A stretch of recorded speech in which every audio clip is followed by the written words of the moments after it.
What is the market telling me this week? Welcome to the Nick Rutherford Report. And the market is either going to take advantage of you or you are going to take advantage of the market. So hit that like button, leave me a comment, subscribe to this channel, share this with someone who would get a lot out of it, because this is the place to be for the financial news that matters for your net worth.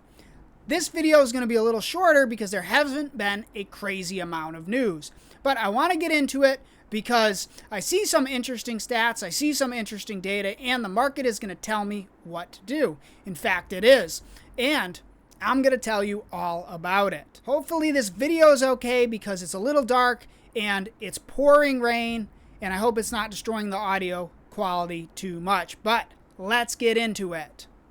This week, I'm looking at the VIX, and the VIX spiked up massively. If you don't know what the VIX is, it's a volatility index.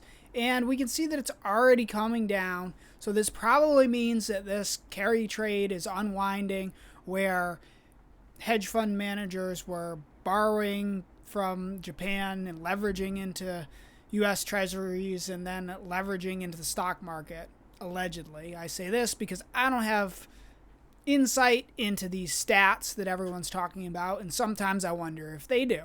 But I can see that the volatility is coming down, so this is worth pointing out because it could be signaling a bottom here. We're going to have to see what happens over the next few days, but some really interesting data came out this week that I want to talk about, and that is the United States ISM Services PMI.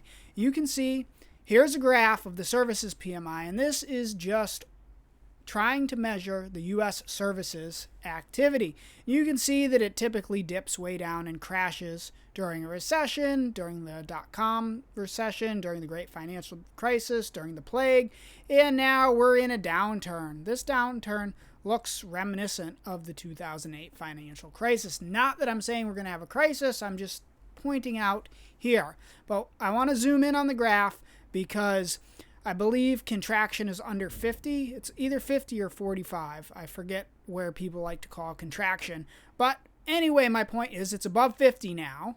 So we can see that, and that's very interesting. That means we're back into expansion territory. Let's see if I can zoom this out just a little. So I'm watching this very carefully because the economy, the U.S. economy specifically, is made up of a lot of services. But if this is rebounding, this could be near the bottom. Of course, if it rolls over and continues to go down, it will be time to freak out.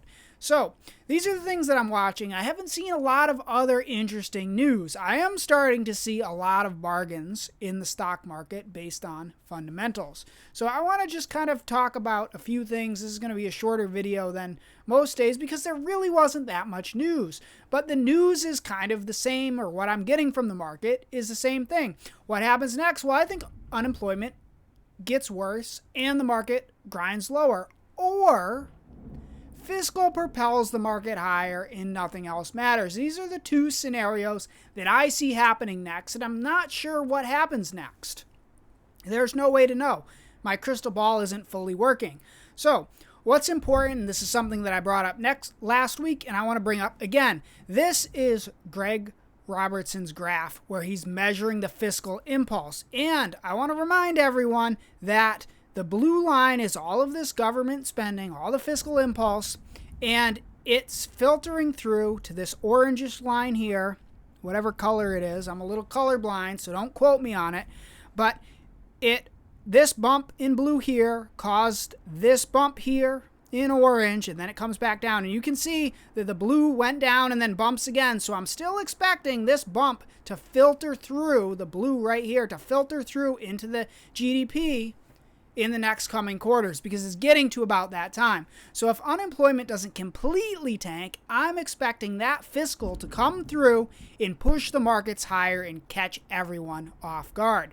Now, that's my base case today, August 9th, as of recording this at 2 p.m. Eastern. You'll be seeing this at 4 p.m. after I finish recording, editing, and putting it up.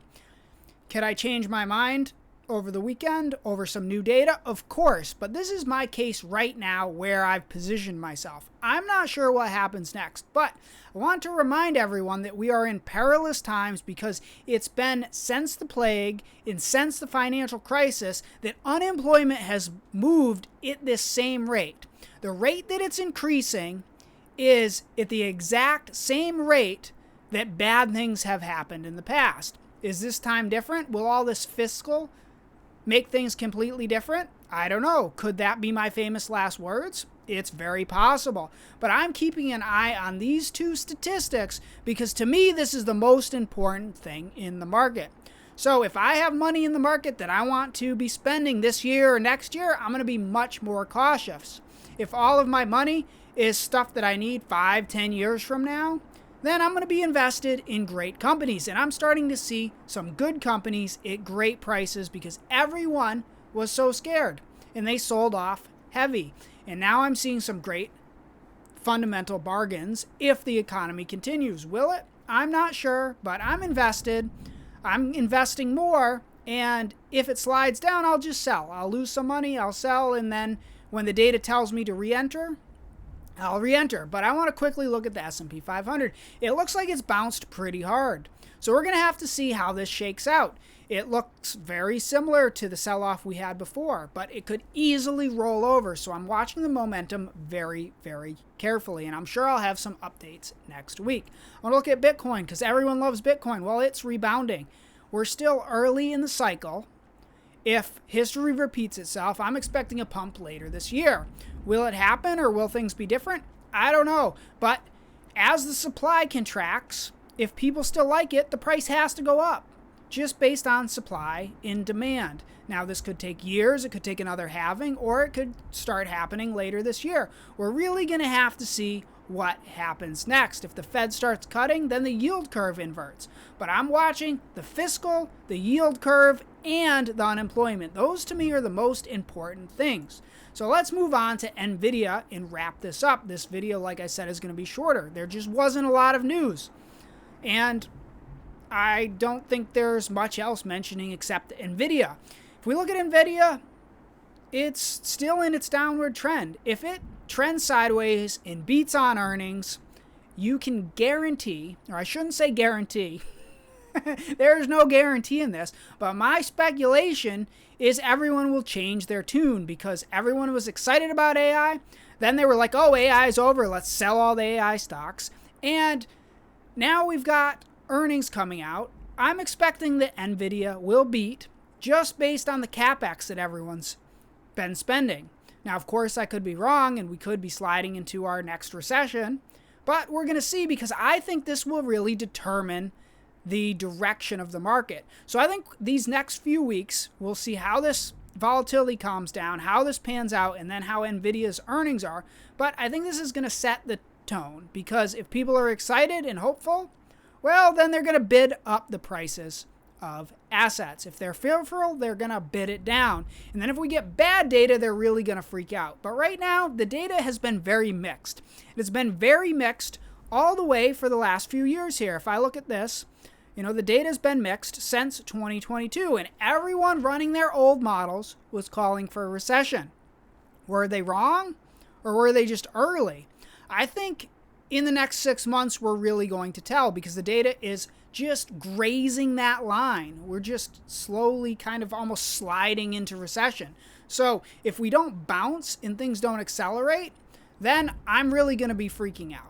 But right now, I'm not too worried. I'm just watching this stuff very closely. But I do like this sell-off we've had because I see a bit of bargains, especially in these AI stocks that are not really AI stocks. In fact, I'm going to make a bold prediction, and I'm going to call my favorite stock that I'm buying for 2025. And I'm going to make that call, and I'm buying it today, and I'm going to produce an entire report on what it is and how I'm analyzing it, and I'm going to release it to my newsletter subscribers. So if any of you guys are interested in it, you can go to my website, highreturnlowrisk.com. You go ahead, click on the number one investment here, and it should take you over to my email list. I'm going to be putting that out to my email list by tonight.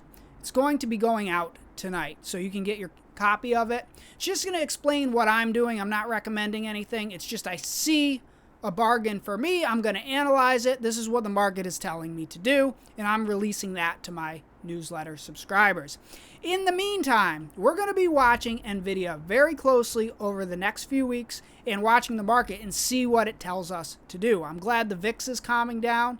I'm making an investment. I may be near the top. We'll see what happens. But you guys are going to watch, and I'm either going to make money or lose money in real time. This is going to be interesting. This data is interesting. It's very nerve-wracking, honestly. But we'll see what happens, and I'll have another update for you next week. How am I using this information to protect and grow my wealth? Go to highreturnlowrisk.com.